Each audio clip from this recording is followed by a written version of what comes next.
Paul Jara, hoy en la entrevista.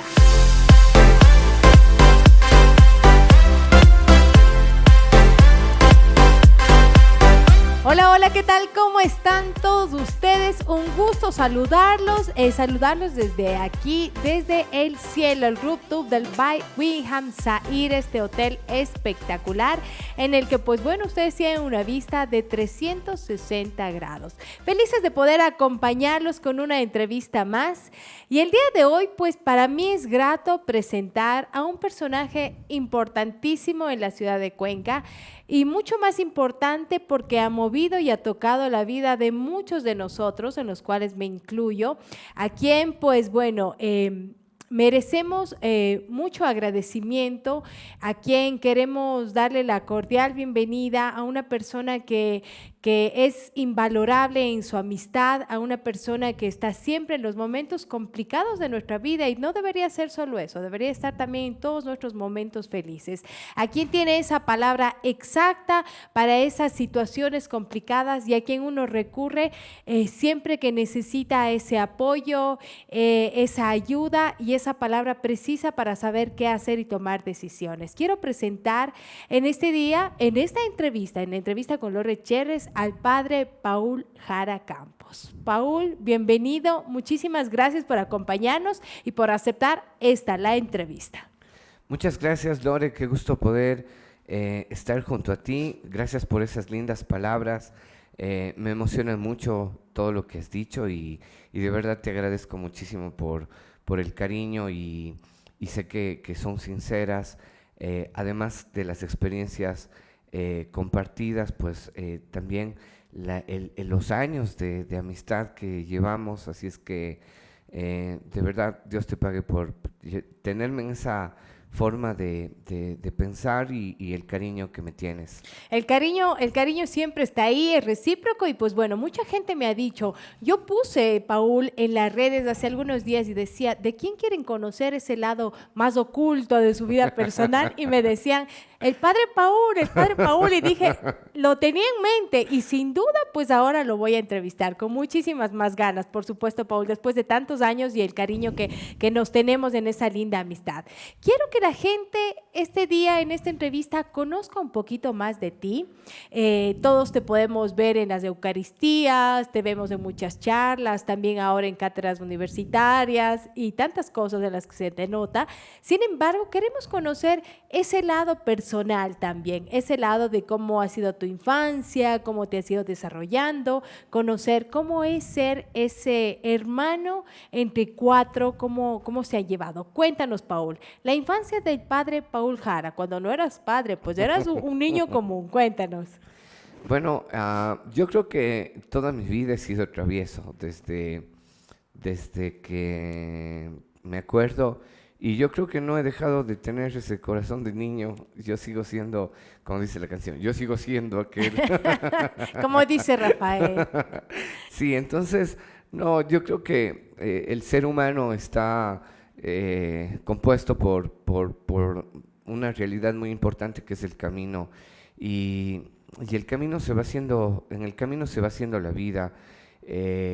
Cuando me encuentro con personas que me han visto tal vez como alumno en el colegio y compartiendo las aulas, me dicen, ¿cómo le digo? Si, tal vez un profesor, un compañero de colegio, ¿cómo le digo? ¿Padre o le digo Paul? Digo, no, solo Paul, porque así nos conocimos.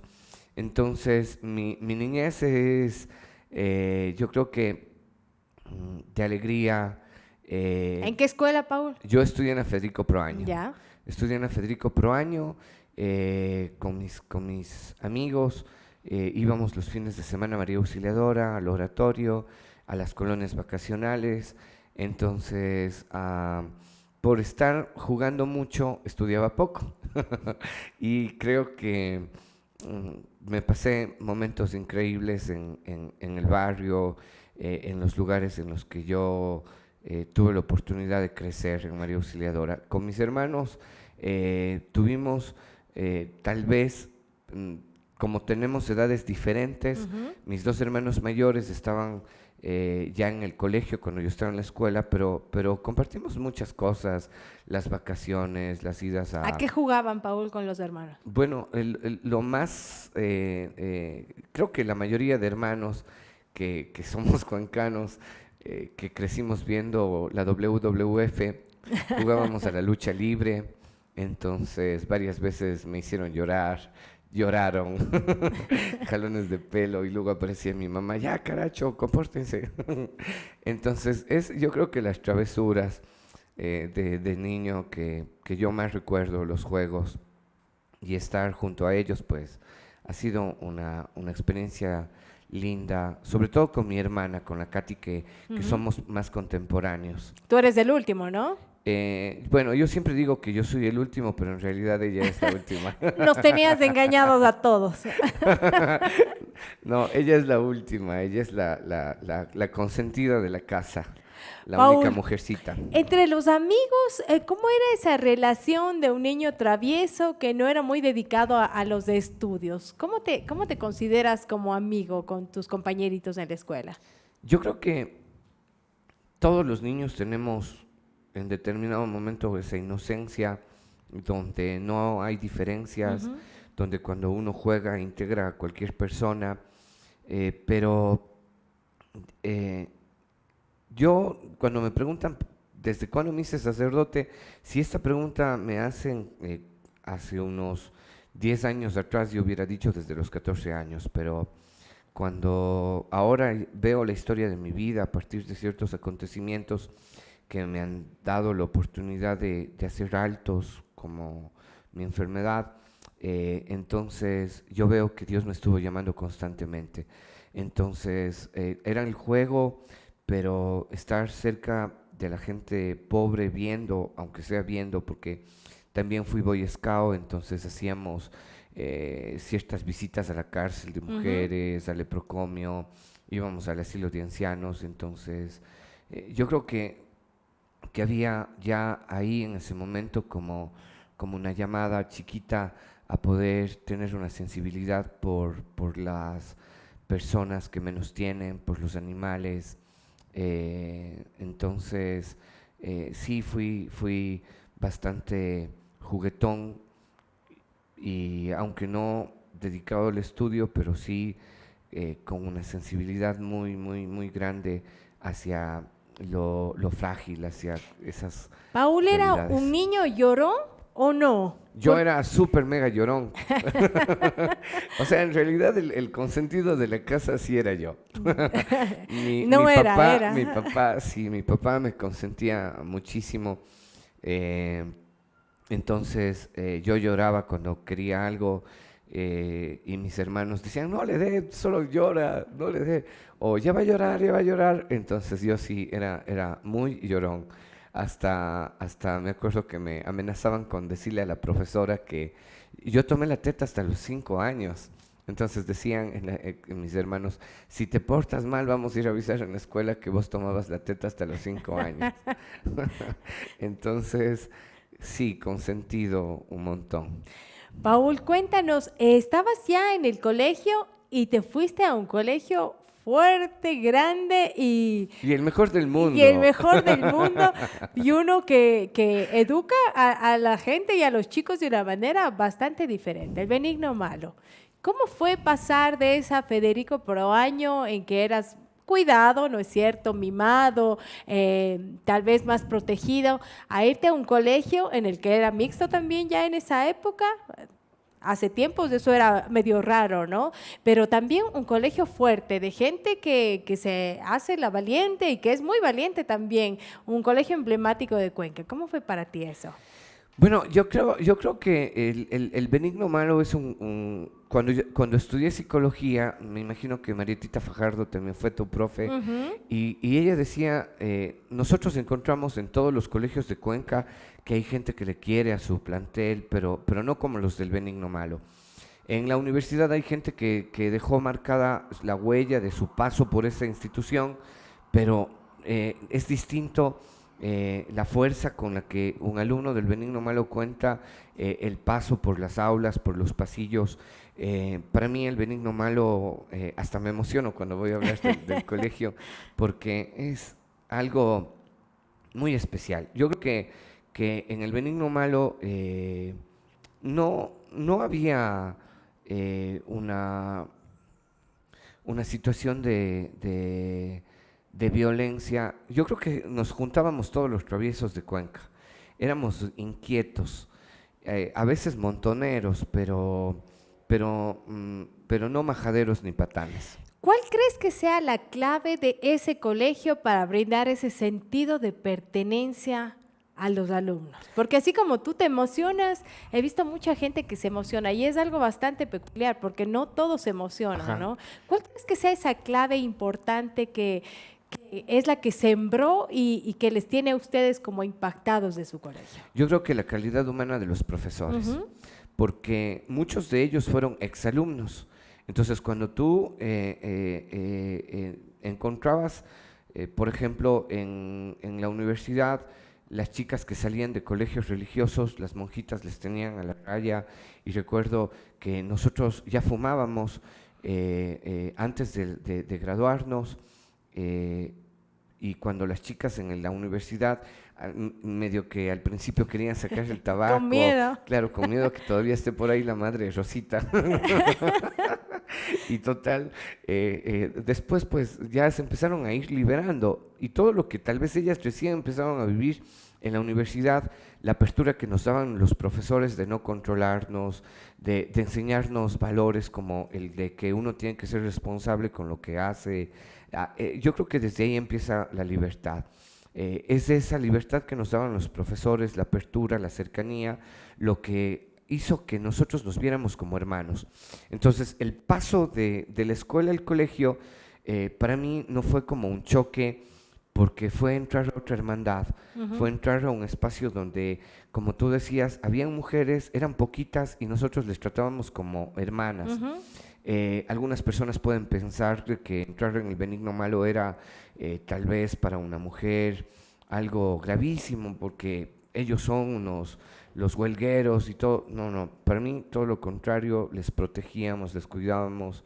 Había una hermandad muy fuerte, pero creo yo que la base fundamental pues fue más que compartir conceptos, la apertura de corazón, la calidad humana de los profesores. Paul, en ese colegio tú dices que aprendiste a fumar. ¿A qué edad se dio esto? Tú mismo lo dijiste, conste que no Sí. pregunté. Sí, bueno, la Lore dijo hace un rato que iba a conversar cosas ocultas del padre Paul. Es la primera vez que me preguntan. Yo creo que fue a los 14 años. ¿Ya? Sí, la primera vez. ¿Te hiciste más aplicado ya en el colegio No, o no? no, Igual, no. seguimos así. Hasta ahorita no, no. El día de mi ordenación, algunos compañeros curas dicen que no me ordené, sino me desordené más de lo que soy. Para hacer un poco de chiste, pero en realidad yo pienso que, como decía, uno va haciendo vida en el camino. El ser humano tiene que a veces aprender en ese camino. Y hay dos formas de aprendizaje. Una, a través del estudio, uno se da cuenta de qué es lo que le conviene, qué no, y otra es a través de la experiencia. Entonces yo me tuve que caer muchas veces para aprender. Yo soy de los del número 2, de los que aprenden desgraciadamente con la experiencia, con el dolor. Yo perdí 2 veces el año en el colegio, yo me gradué a los 20 años, entonces, pero para mí todas esas son experiencias importantes. Paul, ¿qué amigos recuerdas del colegio? ¿Qué solían hacer? ¿Seguías siendo ese niño inquieto de la escuela? ¿Cómo era la vida de un adolescente Paul Jara en un Benigno Malo? La gente que me conoce sabe que, como dije hace un rato, sigo manteniendo ese espíritu. Estamos en una reunión muy seria del Consejo de Pastoral y ya empezamos a cansarnos, y el que está dirigiendo, que soy yo el primero, empieza a poner papelitos en el esfero y a los que se duermen, o hago un chiste. Yo creo que la sociedad nos ha puesto que la madurez pasa por la seriedad. O sea, tú te haces maduro cuando eres serio, cuando tienes el ceño fruncido, cuando no te ríes. Y la persona que se ríe, en cambio, es inmadura. La persona que se ríe no es una persona confiable. La persona que se ríe no es una persona que tenga, digamos que, los puntos necesarios como para responder con responsabilidad a ciertas cosas. Yo creo que hay que mantener ese espíritu siempre. Y mis amigos, a ver, mi grupo de los que más me acuerdo fue quinto y sexto curso. Sí, podría empezar a enumerar todos los compañeros, Pero bueno, ¿alguna anécdota por ahí que te entre acuerdes? ellos, Santiago Benenaula, con él hicimos teatro, con Ajá. él hicimos locuras. Estábamos peleando por quién va a ser el presidente y el vicepresidente del Consejo Estudiantil en todo el curso. Y era uno, dos, tres, no, yo, el día siguiente era otro.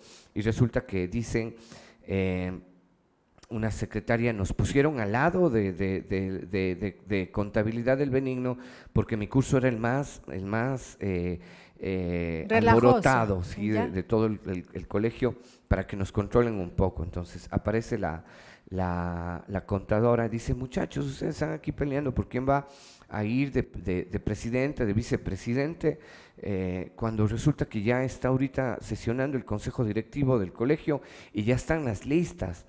Y nosotros corremos ese rato a pedir que es injusto, que cómo va a ser posible, que no nos tomen en cuenta. Entonces dicen, ya, organicen la lista y vayan y pidan las notas.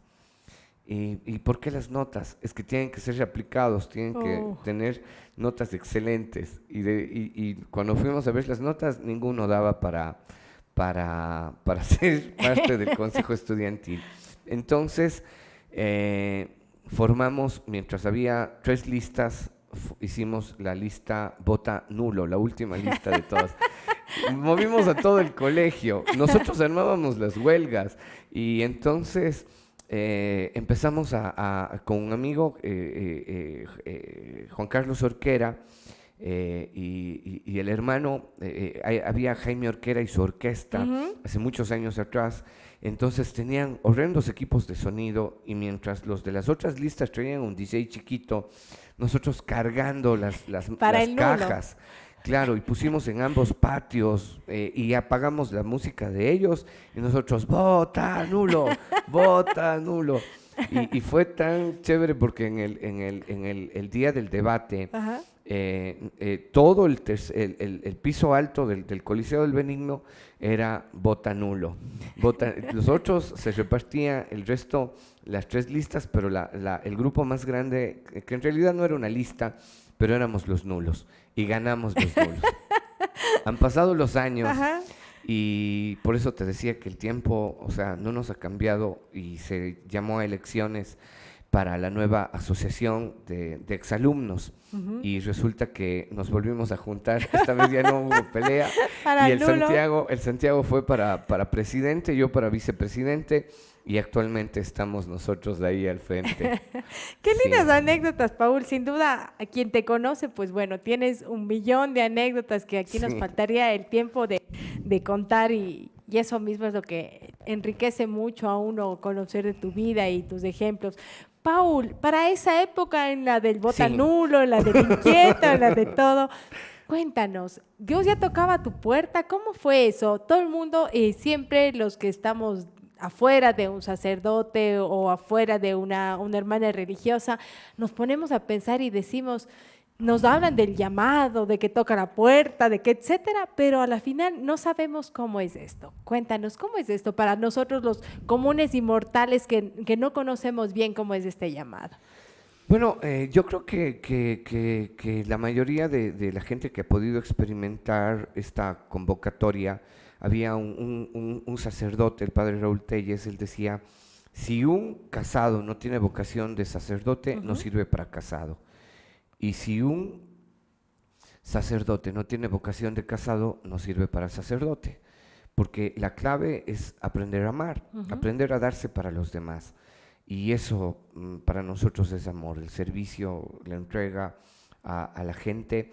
Entonces, el llamado en diferentes compañeros ha sido por varias circunstancias. Yo, bueno, es una historia un poco larga, pero voy a tratar de resumir. Yo hasta los 14 años no había tenido novia, sí, entonces yo empezó a sonar en la radio Alejandro Sanz y yo me paraba así en el vidrio, me iba a la ventana. Pueden ampliar La toma. la toma, sí. Yo me iba al vidrio, así a estar viendo cómo llueve, viendo el cielo, diciendo, Diosito, ¿por qué todos tienen novia y yo no? ¿Por qué? Porque yo no, mándame una fea, una como sea, lo que sea, pero ¿por qué ya todos tienen novia y yo no? ¿O es que tengo que tener algo especial? Para mí es algo diferente la vida. ¿Era duro para ti pensar eso, que no tenías novia? O sea, ¿sí te movía realmente esa Sí, idea? para mí fue especial. Recuerdo en algunas horas que no había clase que todos los compañeros contaban sus experiencias. No sé si eran mentirosos y no tenían, y La eran mayoría. claro, y todos eran así, escuchando, emocionados del primer beso y todo, entonces... Pero Paul, a ver, ahí hay un paréntesis. ¿Hacías el esfuerzo por tenerla o esperabas que te llegue la novia? A mí Porque yo rezaba para que me llegue la novia, porque la gente no me cree, pero yo tengo un problema que tengo pánico escénico. y no te declarabas, no te No, acercabas. yo les preguntaba a mis amigos cómo me declaro a mi primera novia, cómo es el primer beso. Había una chica que vivía al frente de mi casa y yo estaba locamente enamorado de ella, pero no sabía cómo decirle. Entonces uno dice, llévale al cine, ese tiempo te vi el Teatro Cuenca, llévale al cine Cuenca y cuando estén viendo la película le pones la mano en el hombro. Y si la man te deja que le pongas la mano en el hombro, entonces ya sabes que sí. Y ahí ya le das un beso y bla, bla, bla. Otros... no, ya dale directo el beso. No, Pero no hacías nada de eso. no, nada, todo fue diferente a lo que me habían dicho. Entonces, faltando un mes para tener 15 años, yo tuve mi primera novia. Pero antes de eso, yo había soñado 3 veces que estaba dando misa en María Auxiliadora. Entonces, justo mi mamá me dice, Paul, ¿por qué no le vas y le dices al padre Alberto Enríquez, que era el párroco de ese tiempo, y le cuentas que estás sintiendo esto? Puede ser que sea algo así medio especial, pero nunca se me pasó por la mente ser cura. Yo solamente, lo único que había experimentado eran los sueños. Cuando salgo, esta chica sale también, ya nos saludábamos, y dice, ¿a dónde te vas? Digo, a misa. ¿En dónde oyes misa? En María Auxiliadora. Yo también. Me voy ahorita. Ah, qué chévere. ¿Y luego qué haces? No, yo me quedo en el grupo juvenil. Yo, bueno. Ahí hay un grupo juvenil, sería chévere que vengas. Digo, no, eso no es para mí. Y entonces me iba a confesar, ella me queda esperando. Había una cola larguísima de gente que no se acababa. Y ya la misa terminaba y ella dice, yo te espero. Entro al confesionario, el padre que me conocía como era, porque yo, como digo, era Boy Scout ahí en María Auxiliadora, y entonces él me dice, Paul, ¿qué pasó? Y yo del otro lado, padre, lo que pasa es que he soñado 3 veces que estoy dando misa, y quería saber qué significa esto. Me dice, Paul, vos, cura, no creo, no creo. Es solamente un sueño, tranquilo, a veces los sueños son diferentes expresiones de lo que uno está viviendo y bueno, eso fue algo muy bonito, pero no creo que sea para que seas cura. ¿Ya? Porque para ser cura tendrías que estudiar y eso es en Ambato, en el seminario menor, pero a mí no, si fuera el caso, a mí no me gustaría que tú vayas al seminario menor, sino que vayas una vez que termines el colegio. Cuando termines el colegio podríamos hacer un diálogo y haces un diálogo vocacional. Con eso te vas al seminario. Pero primero gradúate. Pero no creo que esto tenga que ver nada con tu tema de sueños. Le digo, bueno, padre, dice, pero mientras tanto, si quieres, podrías entrar en un grupo juvenil. Digo, ya sé, hay una chica que está en un grupo juvenil. Y dice, ¿cómo se llama? Se llama Fátima. Y entonces dice, chévere, entonces ándate con ella. dile que te presente y así vamos a ir conversando y poco a poco iremos viendo si tienes o no vocación. Ajá. Salgo de ahí del confesionario, ella estaba ahí parada, me dice, ¿y Paul, qué te dijo? Digo, nada, me dijo que sí, que ya de ley eso es para que me haga cura y que haga las maletas, porque ya, si era una vez, no, pero 2 veces puede ser, O pero sea, 3 mentiste. veces, sí, yo mentí. Yo siempre digo que entré a esta vida por mentiroso, porque si no le hubiera mentido a ella, no me habría metido al grupo juvenil y quién sabe dónde estaría. Y entonces le digo no, que me tengo que ir ya a Ambato porque es el seminario menor. Y ella se pone a llorar y dice, no, yo no quiero que te vayas. Tal vez eso era lo que yo estaba esperando, algún signo, no sé. Y le dije, bueno, no me voy con una condición. Y me dice, ¿cuál? Que me des un beso. Y entonces, así Oh. fue mi primer beso. No fue en el cine, no fue dándole flores, no fue dejándole una carta con chocolates, como mis amigos me decían. Mi primer beso fue en la iglesia en María O Auxiliadora. sea, todo lo dicho se cayó al piso. Fue Sí. otra estrategia la de Ajá. Paul Jara. Luego Sí. de eso, Paul, ¿cuánto tiempo duraste con esta novia? ¿Cómo fue? Solo un mes, luego ya tuve otra más. Es que creo que había que probar muy bien el mundo para luego dedicarse a Bueno, nadie critica eso. Cuéntanos, entonces, ¿te volviste enamoradizo? Sí, sí. Lo que pasa que mientras estaba en el grupo juvenil, eh, me hice amigo de un profesor de religión de La Salle, Ujú. y este amigo me hablaba un montón, con él sí hablábamos un montón de Dios, de Jesús y todo, entonces eh, llegaron un día los capuchinos al colegio y pidieron que escribiera en un papel 3 cosas que a uno le gustaría hacer en la vida. Yo escribí que quisiera ser locutor de radio, Ujú, psicólogo ujú. y sacerdote. Bueno, has cumplido las 3. Sí, gracias a Dios he cumplido esos retos que la vida a uno le pone como cosas para poder llegar a tener una identidad como persona, pero creo que sobre todo es el tema de ayudar a las personas de alguna manera. He cumplido y creo que le doy gracias a Dios por haberme dado esa oportunidad. Paul, para un adolescente como tú, en el que ya sentiste el llamado, tuviste esos sueños que son premonitorios, se podría decir en tu caso, ¿era complicado como adolescente decirles a los compañeros, quiero ser sacerdote? ¿Lo mantuviste calladito? ¿Cómo fue? Al año de eso sí querían llevarme los capuchinos al seminario menor a Ibarra, pero fui a vivir con el padre Stanley, él me enseñó junto al padre Ernesto Rodríguez, ahí conocí a Monseñor Luna. ¿Ya te habías graduado? No, yo recién estaba en 4º curso. Ujú. Entonces, ahí el padre Stanley me dijo, verás, para que sepas lo que vas a abandonar, primero tienes que saber lo que es el amor de verdad. Por eso es que me volví, como tú dices, enamoradizo, porque yo le iba a presentar, ya vea padre, ahora sí ya tengo otra novia, ahora sí ya me puedo ir. No, ya tengo otra, ahora sí me puedo ir. No, tienes que amar de verdad. Entonces se fue metiendo como que poquito a poco la idea. Estaba metida allí y mis amigos no, como que no, los del colegio me conocían, pero nunca me hicieron bullying o lo que sea. ¿O no sabían a profundidad tampoco lo que querías? Yo nunca, no era algo que yo quería definitivamente, o sea, estaba conociendo, como me había dicho Monseñor Luna y el padre Stanley, esto tiene que ser algo que lo vas a ir descubriendo poco a poco. Ujú. Yo recién entro al seminario después de 2º año de psicología. ¿Ya? Yo no salí del colegio y me fui al seminario, sino primero me gradué, entré a psicología y entonces ¿Cómo decidiste irte ya al seminario en el 2º año? resulta que pasaron 3 cosas fuertes en mi vida.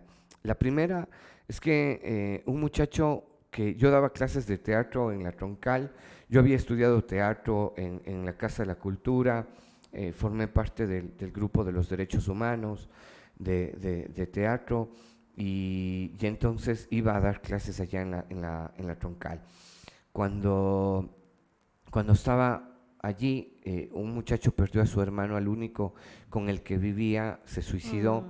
Y para mí eso fue un golpe muy, muy bajo porque él tuvo que dejar el teatro y yo empecé a experimentar de alguna forma el dolor que las otras personas vivían. Y fue bastante fuerte porque yo había tenido varias novias, como digo, y mientras iba teniendo novias, iba al lado de la vocacional, de hablar con con varios espacios religiosos, los capuchinos, los diocesanos, los carmelitas, con los paulinos. Entonces, estaba yo secándome en la troncal después de lo que me cuenta este niño y veía la televisión y de pronto aparece una propaganda. Hacían una toma, un acercamiento a una niña que estaba en la calle desde un edificio, pero las palabras era un canal del TV Cable del Perú. Y decía, en Lima existen, como decir, en el Perú, como 5.000 niños en la calle. Y le hacen la toma a esa niña, y era una niña que tenía una flor y estaba llena de cemento de contacto, de solución, como le decimos aquí en Cuenca, una niña de la calle. Y decía, ¿tú qué estás haciendo por ellos? Lo del niño más esto me golpeó a mí el corazón. Yo empecé a llorar, a llorar, a llorar. Como decía, no he dejado de llorar. Así como cuando era niño, hay cosas que me rompen el corazón. Soy súper sensible. Entonces, ese fue el primer golpe. El segundo es que me fui a una convivencia con los carmelitas para conocer su espiritualidad, para en ese fin de semana meditar un poco mi historia, mi vida. Pero cuando previo a eso tenía que llegar a la Virgen de Bronce, 2 días seguidos no estaban. Pero cuando pasé por aquí, por el Benigno Malo, estaban en huelga. Y el tercer día dije, no creo que lo mío sea ser padre, si no ya habría salido el padre que me iba a invitar a esa convivencia, a dar información, y llego y caigo preso por meterme a las huelgas, a lanzar piedras, y ese es el segundo golpe. Como yo era estudiante, para eso ya estaba en la Universidad de la SUAY, y como era estudiante mayor de edad, no me llevan a mí al calabozo de los presos que estaban con condenas, me imagino que graves, sino al área de los choferes, pero vi cómo les trataban, cómo les pasaban lista y les pegaban, y yo dije, o sea, si alguna vez tengo la oportunidad de volver aquí, sería para ayudar. Y cuando estuve ya para ser sacerdote, trabajé 2 años, cuando digo trabajo no fue remunerado, me fui a apoyar a todas las mujeres que estaban en el centro de rehabilitación. Entonces, creo que una cosa me fue llevando a otra. Y el tercer golpe fue, antes de entrar al seminario, ir a vivir en la Ponce Enríquez, en una zona de minas, donde puede haber mucha riqueza dentro de la tierra, pero sobre ella mucha pobreza, donde los niños no tenían, muchos de ellos, estudio, la alimentación era lo que ellos sacaban con su propio trabajo de la tierra. Y entonces yo viví ahí en ese espacio. Yo creo que ahí le conocí por primera vez a Dios, son cosas que me fueron marcando la vida para entender a Dios de una forma distinta a como el mundo lo percibe, porque yo no le veo tal vez con la misma pasión que alguien ve un Cristo de Sangurima, un Cristo de alguno de los grandes autores, escultores. De imagen, ¿no? Exacto. Yo aprendí a descubrirla en la pobreza.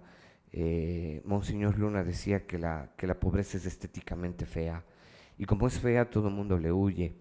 Entonces, los sacerdotes que estaban en estos lugares de misión tienen algo especial para poder entender y encontrar a Dios en ese sitio. Paul, entonces tú te retiraste del segundo año de psicología y te fuiste al seminario, ¿no? Sí. Sin embargo, Paul terminó la psicología. ¿Cómo es esto? Cuéntanos. No, no, no.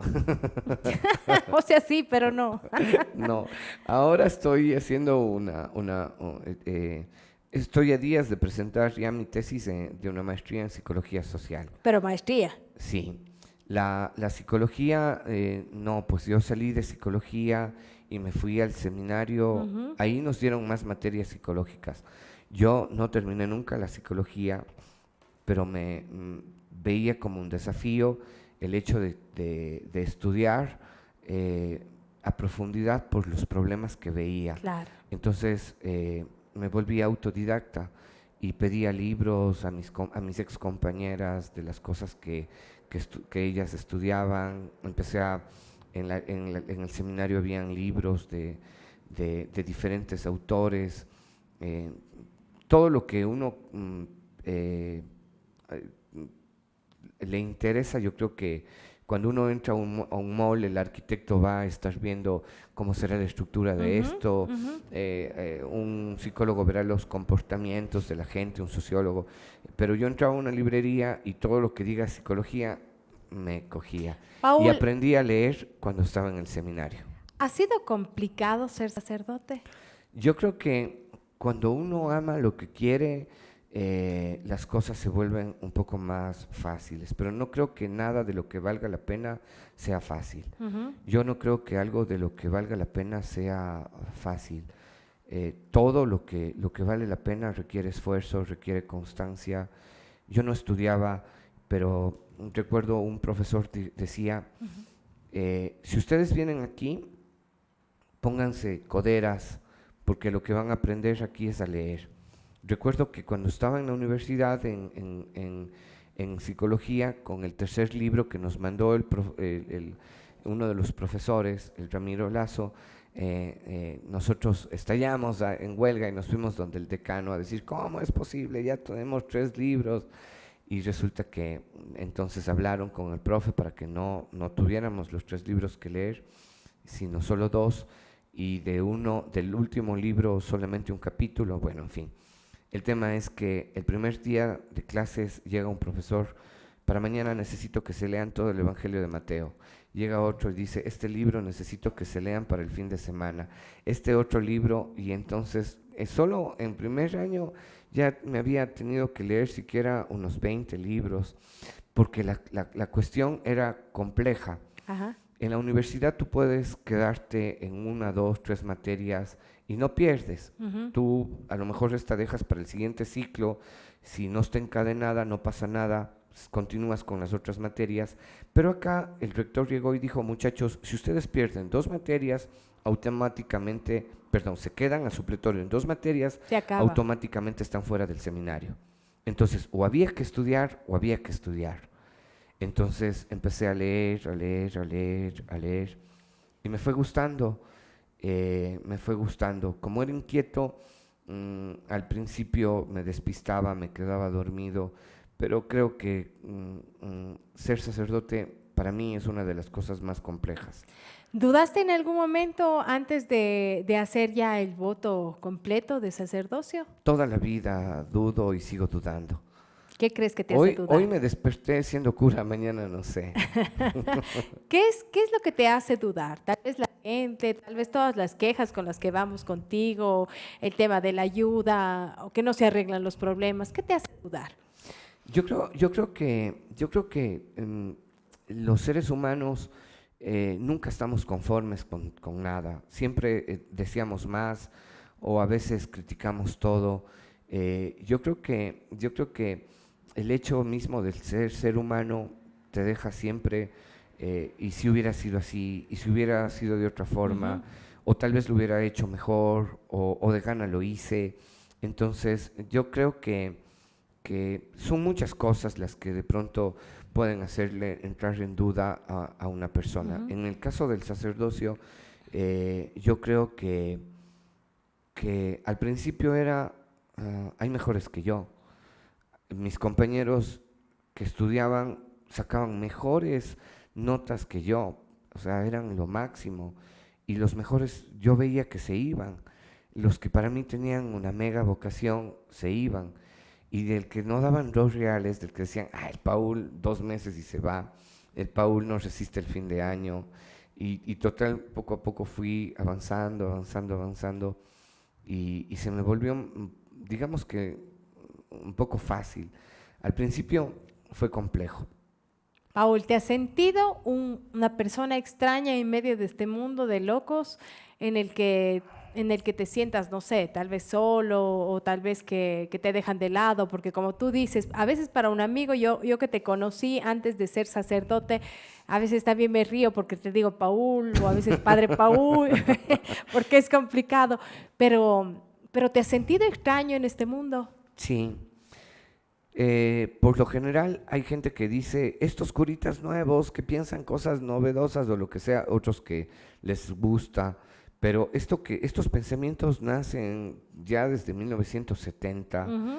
entonces en el 80 ya estaban instaurados el estilo de teología que yo tengo. En los 90 la mayoría de las universidades lo compartían. ¿Por qué no lo dicen otros compañeros? No lo sé. Yo sí me he sentido de otro lado. Yo he dicho, debía nacer en esos tiempos de esa revolución donde los sacerdotes tuvieron grandes complicaciones para poder llevar el Evangelio de una manera distinta a la gente. La teología de la liberación, que fue un boom en todo el mundo, que mucha gente la acabó. Yo creo que fue esperanza para poder renovar criterios, conceptos que sin ella no hubiéramos tenido hoy. Sin embargo, también creo que todo tiene un tiempo y aparecen nuevos postulados Ujú. y nuevas cosas, pero yo sí, a veces, incluso, yo siempre pensé que iba a empezar en el campo. Yo me preparaba para ir a la parte rural.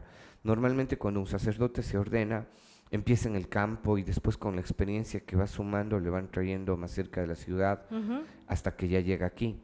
Pero en cambio, yo empecé desde el inicio, estuve siempre en Cuenca. Entonces, primero yo no pensaba estar dentro de la ciudad. Y he llegado a lugares donde jamás me imaginé estar, entonces me he sentido de otro mundo. A veces pensando que no tengo el conocimiento suficiente, las dudas que decía, has Ujú. dudado, ¿por qué me mandan a mí? Mejor que le manden a otro. ¿Por qué yo? ¿Por qué otro? Yo soy súper frágil, yo me he equivocado un montón, como dije hace un rato, las experiencias, Como todos sí, nosotros, ¿sí? pero sí, yo sueño con una iglesia que, mm, que rompa el celibato y que le permita a las personas casarse. Yo sueño con que eso suceda. Hoy la iglesia de Alemania le pide al Papa Francisco que rompa el celibato. La iglesia de España le pide al Papa Francisco que rompa el celibato. Hay mucha gente que mira desde afuera. No es lo mismo mirar el dolor desde afuera que mirar el dolor desde adentro. Por supuesto. Hace unos años le escribí al Papa Francisco solicitándole, pidiéndole yo así un-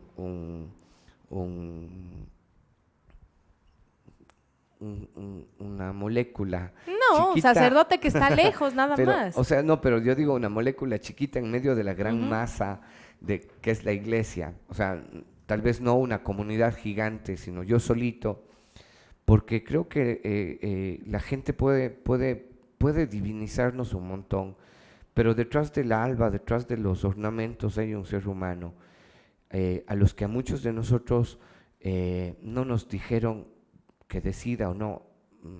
Algunos dicen, no, pero tú escogiste esto. No, es que no había otra opción. O era Claro. así o no había alternativa. Entonces, yo sí he dudado sobre mi realidad en la iglesia frente a la necesidad de compartir mi vida y tener una familia. La Eso vida de un escandaliza sacerdote es de mucha soledad, Paul. extremadamente. Muchos compañeros viven. A ver, yo creo que hay que diferenciar entre la soledad y la solitariedad. No sé si exista la palabra solitariedad, pero solitario es enfermizo. Solitario es, yo creo, inhumano. Es negar una realidad. Para muchos, respeto los que digan que sí, que están de acuerdo con que el sacerdote sea casado, pero yo tengo compañeros que pueden discrepar en temas teológicos de tal cosa, de tal índole. Si ustedes revisan, el celibato no es un dogma de fe. Entonces el Papa Francisco dice, como no es un dogma de fe, siempre se puede conversar sobre este tema. Al no ser un dogma de fe, no estoy yendo en contra de la iglesia o de una estructura, sino lo que yo creo, como hace 500 años, la iglesia necesita seguirse humanizando. Y muchas veces hemos sido infieles al evangelio y necesitamos renovar siempre nuestros compromisos de vivir a Cristo de una forma especial. Paul, dentro de este tema del sacerdocio, de que a veces, bueno, pues como todo ser humano también te puedes sentir solo, a veces tal vez más, ¿no? ¿Cómo ha sido el apoyo de tu familia para todo esto? Yo creo que todo el mundo puede irse. Monseñor Luna decía, el sacerdote puede compararse con, perdón por decir con esta palabra, con una prostituta, o sea, hoy les dicen trabajadoras sexuales, porque todo el día están con gente y cuando se va ya todo el mundo, se cierran las puertas, uno se queda solo. Cuando yo estaba, recuerdo en la Ponce Enríquez, rodeado de toda la gente, ensayando los villancicos, rezando las novenas y bla, bla, bla. Llegó el día máximo de la Navidad y entonces se fue toda la gente con el padre Ernesto con el que estábamos. Cerramos las puertas de la iglesia, subimos y él sacó un pollo que había comprado en algún lado, 2 secos de pollo. Y entonces estábamos comiendo y feliz Navidad con un vaso de Coca-Cola. Yo Coca-Cola, él agua de viejitas, como decía. Y a dormir. Y bueno, ¿qué dormir? Porque tú oías las canciones, como es costa, no tenían vidrios, las ventanas solo protecciones, mosquiteros a lo máximo. Entonces oías toda la bulla de los bailes, la gente que bailaba, que cantaba, porque ese día habían bautizos, matrimonios y más. Entonces yo creo que es la familia el único respaldo que uno tiene. Porque hay mucha gente valiosa que llega a la parroquia, que trabaja con uno, pero que a la final también regresa a su casa. En una profesión le buscan al médico para que le cure. En la vida de la iglesia, de alguna manera, no podría llamar al sacerdocio una profesión, pero en nuestro estilo de vida nos pasa igual. Nos llegan solo buscando porque tienen un problema. Y he conocido gente maravillosa que he dicho, con esta persona podría ser una gran amistad. Con estos amigos podría ser un gran equipo, pero resulta que uno les ayuda en sus problemas, en sus cosas y se van. Y luego, ahora por redes sociales les ves que están felices o lo que sea, y le llena a uno el haber podido ayudar, pero siempre estamos solos. Paul, ¿qué te ha dejado el sacerdocio a ti? Yo a la Iglesia Católica le debo lo que soy. Si por A o B motivo un día saliera de la iglesia, jamás me atrevería a hablar de ella porque a pesar de que mis papás fueron los que pagaron la universidad de la SUAY para que yo estudiara allí en el seminario, pero fue gracias a la iglesia que soy lo que yo soy. Si pudiera volver al tiempo y eliminar algo, alguien me preguntara, yo no eliminaría nada, porque cada una de las cosas que he vivido me han ayudado a llegar a lo que yo soy.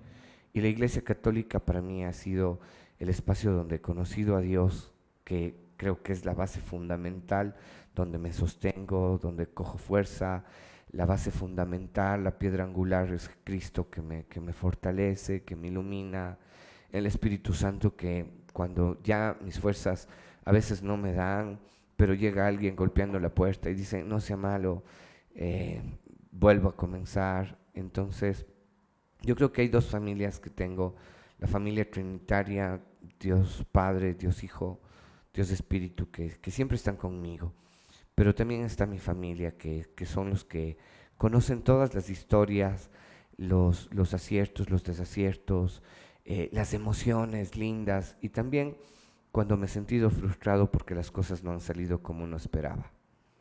Paul, tú siempre estás innovando, eres un sacerdote que ha cambiado a muchas personas en el sentido de ver también la iglesia de otra forma, en amar a Cristo, a un Cristo bueno, no el castigador. Eso lo pude aprender y te agradezco mucho. Eh, ¿Qué se viene para Paul Jara? ¿Qué ideas locas se vienen? Y digo ideas locas porque siempre estás innovando, siempre estás queriendo algo bueno para todos nosotros. ¿Qué se viene? ¿Qué has estado pensando? Bueno, eh, hace un rato yo decía todo lo que he querido, lo he cumplido, las metas que se me han puesto, las he llegado a realizar, pero cuando decía eso, al mismo tiempo pensaba, no debo decirlo, porque, porque leía a un escritor, a un psicólogo el otro día, que cuando uno cumple sus metas, ya no tiene nada más que hacer porque los objetivos se acaban. Ujú. Tengo un amigo médico que me decía, Paul, nunca le pongas el techo a tu vida, porque cuando le pongas techo a tu crecimiento, a lo mejor crezcas 1, 2, 3, 4 pisos, y si le pusiste techo, ya Vas más allá. ya no vas, Ujú. ¿sí? Ah, yo lo único que busco es poder llegar a la gente y hablarles de Dios a través de las redes sociales, de la radio o desde el ambón donde predico la palabra, pero yo creo que este tiempo es más que mirar hacia la gente, Ujú. es un mirarme hacia mí.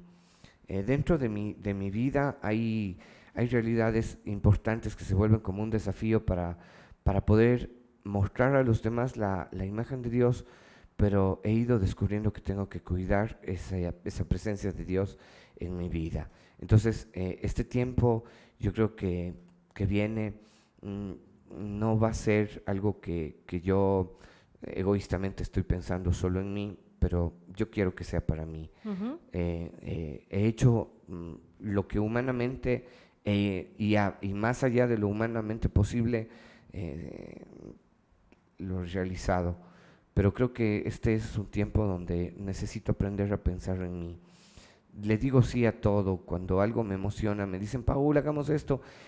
Sí. En la parroquia que estoy, llegué y apenas entré, dije, no hay aulas para los niños, vamos a construir aulas para los niños. Pero yo creo que he logrado construir de alguna manera la oportunidad de que la gente piense en un Dios distinto. Puede ser de que no concibamos al mismo Dios, pero por lo menos que dude. Y para mí eso ya es importante.